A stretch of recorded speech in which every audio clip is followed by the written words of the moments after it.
Hello everyone, আজ আপনাদের সঙ্গে শেয়ার করব চিকেন শিক কাবাবের একটা রেসিপি। চিকেন শিক কাবাব আপনি সকালের নাস্তা হিসেবে অথবা বিকেলের নাস্তা হিসেবেও খেতে পারেন নান রুটির সাথে। তো চলুন দেখে আসি কত সিম্পল ওয়েতে মা চিকেনের শিক কাবাবটা আপনাদেরকে বানিয়ে দেখাবে।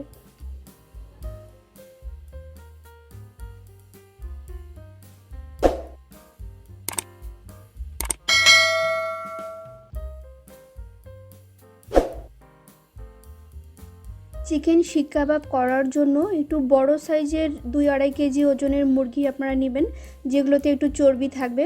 কারণ চিকেনের যে কাবাবটা আমরা বানাবো সেটাতে যদি একটু চর্বি কিংবা গিলা কলিজা থাকে তাহলে পরে আপনার টেক্সচারটা আরও ভালো হয়, বাইন্ডিংটাও ভালো হয়। তো আমরা ছোট ছোট পিস করে কেটে নিয়ে লবণ, গোলমরিচ আর একটু লেবু দিয়ে ম্যারিনেট করে রেখেছিলাম প্রায় 1 ঘন্টার মতো। তো এখন ব্লেন্ড করার জন্য ব্লেন্ডারে নিয়ে নিচ্ছি 3-4টি কাঁচা মরিচ, 2 চা চামচের মতো দেশি রসুনের কোয়া, আর নিয়েছি 1 মুঠো পেঁয়াজ। আর এখন দিয়ে দিলাম পেঁয়াজ বেরেস্তার পেস্ট 1/2 চা চামচ, আদা বাটা 1/2 চা চামচ। খুব সুন্দর মতো আমরা এটাকে ব্লেন্ড করব, বাট মিহি হবে না, একটু অল্প একটু চপিংয়ের মতন হবে।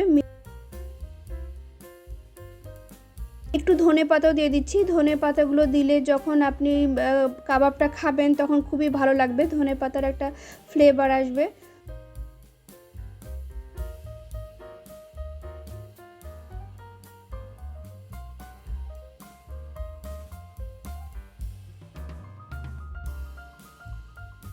আমরা এখন দিয়ে দিচ্ছি সয়াবিন তেল। আপনারা সয়াবিন তেলের পরিবর্তে যদি বাসায় মাটনের কোনো চর্বি থেকে থাকে কিংবা চিকেনের এক্সট্রা চর্বি থেকে থাকে সেটা গলিয়ে নিয়েও সয়াবিন তেলের পরিবর্তে দিতে পারেন।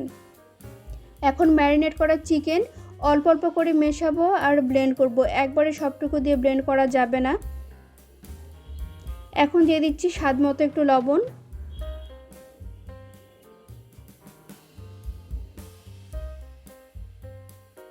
দিয়ে আবারও ব্লেন্ড করে নিয়েছি। আমাদের সবগুলো চিকেনের কিমা বানানো হয়ে গেছে। এখন এটাকে আমরা ফ্রিজে রেখে দিব প্রায় 1 ঘন্টার মতো। ফ্রিজে রাখলে যেটা হবে, যখন আপনি শিকের মধ্যে এটা সুন্দর মতন একটা টেক্সচার দিবেন শিক কাবাবের, তখন এটা সুন্দর মতন এঁটে থাকবে।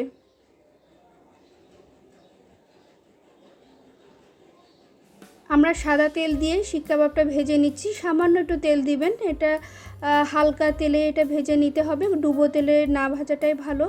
জাস্ট 4-5টা সুন্দর করে গড়িয়ে নিতে হবে, এমন না যে খুব বেশি কড়া ভাজতে হবে, কড়া ভাজলে অত বেশি খেতে ভালো লাগবে না।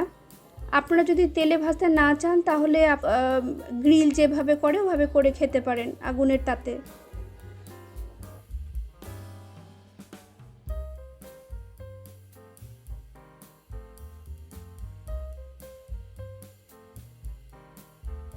চারপাশটা উল্টে নিচ্ছি সুন্দর করে।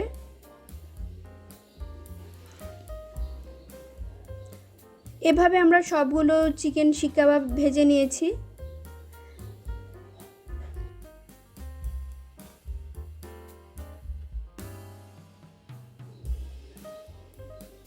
দেখুন কালারটাও কিন্তু খুব সুন্দর এসেছে। আপনাদেরকে একটু কেটে দেখিয়ে দিচ্ছি, ভেতরটাও কিন্তু খুব সুন্দর মতন সেদ্ধ হয়ে গেছে, কোনো রকম কাঁচা গন্ধ নেই চিকেনের। আমরা প্রায় 5-6 মিনিটের মতন লো আঁচে এটা ভেজেছিলাম, বেশি আঁচে এটা ভাজা যাবে না। এখন এটা পরিবেশনের পালা, বাট খাবো তো আমরা নান রুটি দিয়ে। তো তাহলে চলুন ঝটপট করে নান রুটি বানিয়ে ফেলি। এখন আমরা এই চিকেন শিক কাবাবটা নান রুটি দিয়ে পরিবেশন করব।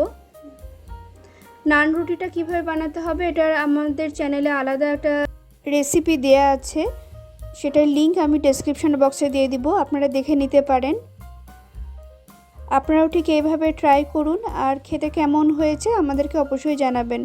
ধন্যবাদ সবাইকে, ভালো থাকবেন।